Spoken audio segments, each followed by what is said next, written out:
Hozir odam ozgina hayajonlanyapti. Bahrom akadan so'raymiz. Assalomu alaykum. Assalomu alaykum. Bahrom aka, yaxshimisiz? Charchamayapsizlar? Ismim Timur. Instagramda blogim bor edi. Muvaffaqiyatli tadbirkorlardan intervyu olaman. Nima deb o'ylaysiz? Muvaffaqiyat siri nimada? Shu savolga javob bersangiz.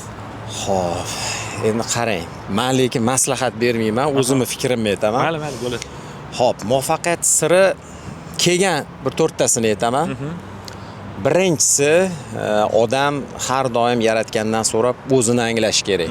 O'zini kuchli tomonini topish. Bu qanaqa desangiz, haligi o'sha nima sizda zo'r o'xshaydi. Nima qilsangiz maza qilasiz, nima sizda zo'r o'xshaydi va o'sha qalbingizdan, haligi yuragingizdan ruhlanasiz o'shani qilganingizda. Mana shu ikkita narsa muhimda, o'zingizni kuchli tomoningizni topish bu birinchisi. Xo'p, ikkinchisi har doim foydali bo'lish.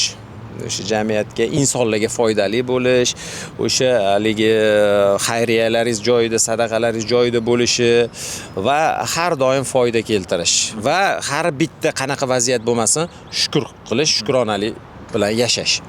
Xo'p, uchinchisi bu o'zi yaratgan qonun qoidalar bilan hamma narsani chegaralab qo'ygani, shundan chiqmaslik, dozvoleniyda yurish, har doim o'sha hayotni qoidalarini, qonunlarini buzmaslik, to'g'ri yashash. Xo'p, to'rtinchisi har doim qanaqadir bilim, ilm o'rgandingizmi, sirazi действие, harakatdan to'xtamaslik. Ko'pchilikda shunaqa muammo bo'ladi, bilib turib qilmaslik. Eng yomon, eng noto'g'risi bilgan narsangizni qilmaslik.